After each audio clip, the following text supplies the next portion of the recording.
Preparing to interview and interviewing. Interviewing is right up there with public speaking in the hierarchy of fears for most people.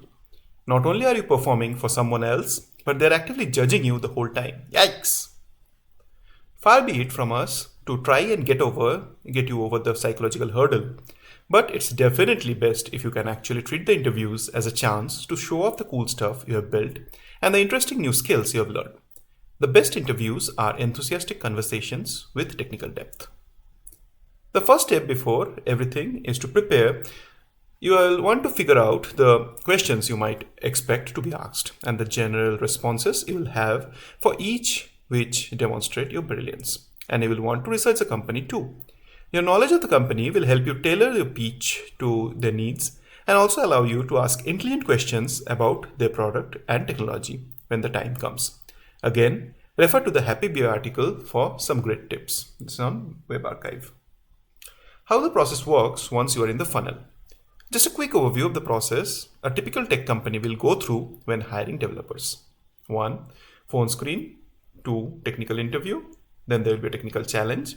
There will be fit interviews, that is a company fit, job offer negotiation, and then the offer acceptance.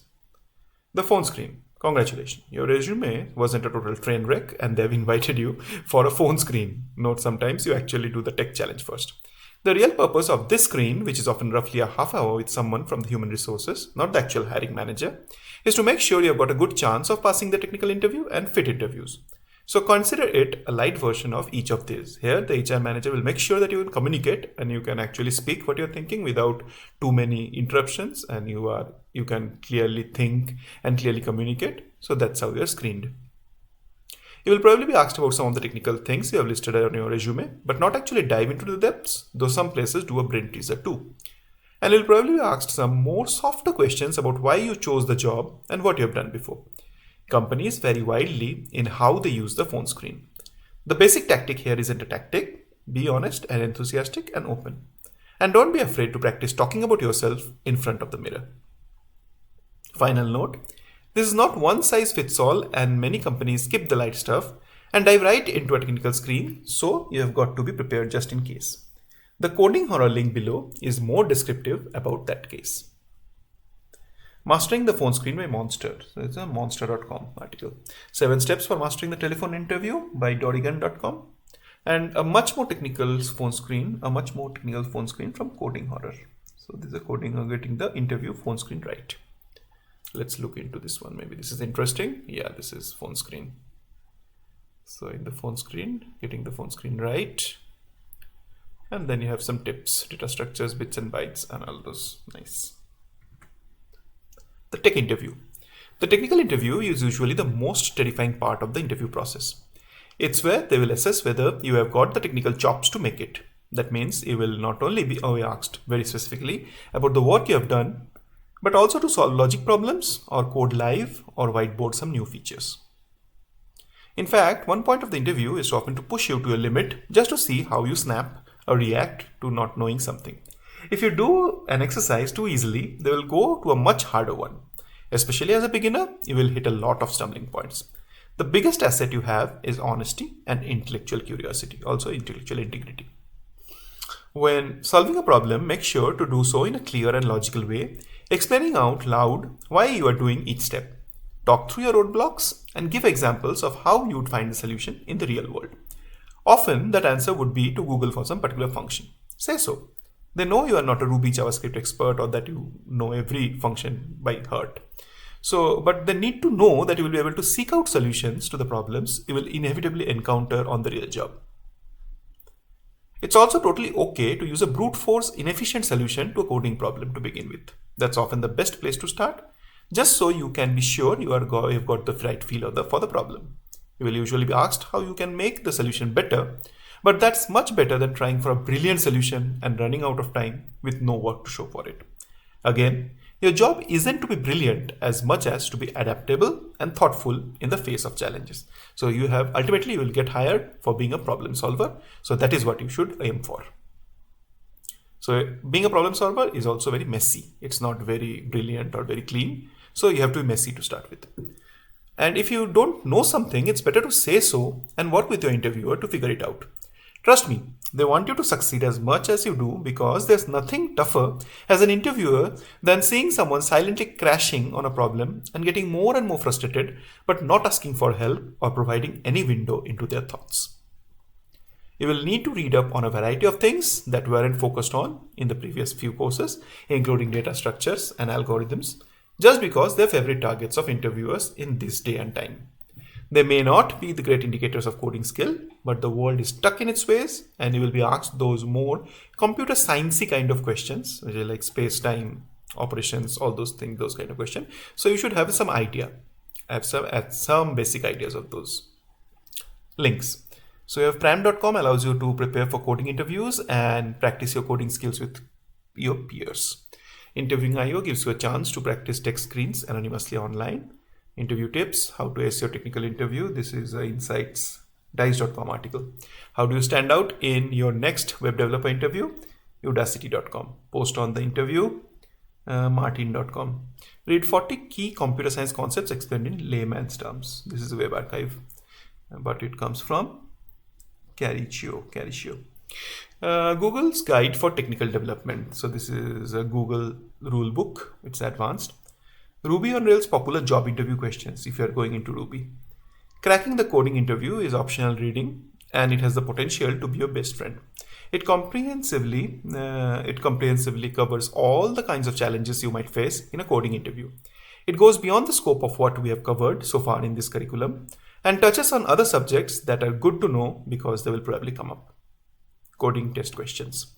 8 queens is a classic problem. So putting 8 queens on a chessboard.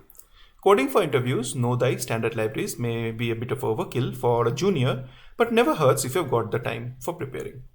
Project Euler has more generic and challenging problems that must be solved efficiently. They can be very computationally intensive.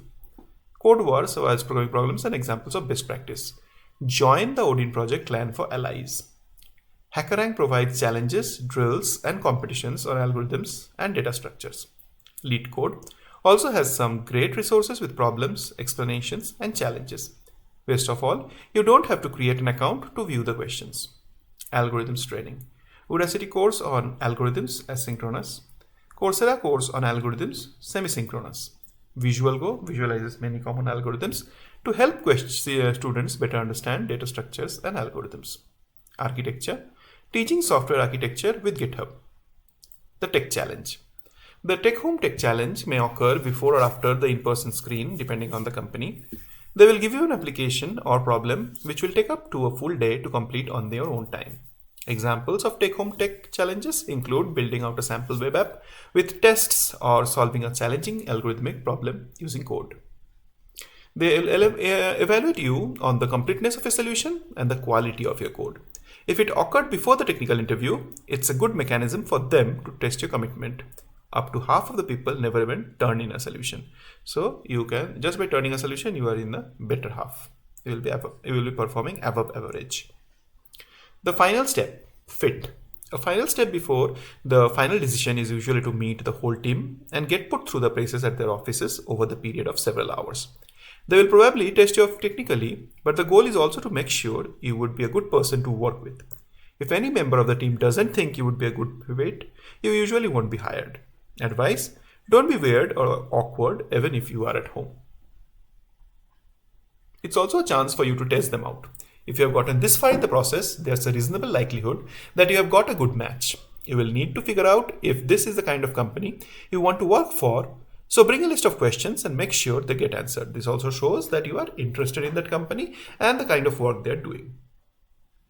A note on compensation. Be mindful when providing your salary expectations. Companies will always ask you how much do you expect to get paid, often in the initial phone screen. Providing a single concrete number can be the opposite of beneficial because you may offer a number higher than the range and thus be deemed too expensive, or you may have come in too low and they now know they may be able to cap you or offer compensation at a lower number than they might have. It's safest to provide a range, example, I'm looking for something between 80 to 90K, in order to better meet the budget and also allow some wiggle room for negotiations. Once you have an offer, you can check it against fair market rate by asking other people. Hopefully, we've got some people by now who you might ask on job boards, maybe. Extreme case, you might know people on the job boards or on Reddit or somewhere. Or getting to the below resources to compare. While junior doesn't equate to being underpaid, do be mindful to adjust for years of experience, 0 to 1, as to get the most accurate picture. Levels.fyi, so this is now the industry standard. You will get every kind of information here.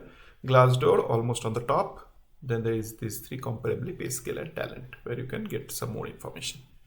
Finally, if a recruiter has reached out to you, it can also be helpful to ask what the budget for the role is upfront.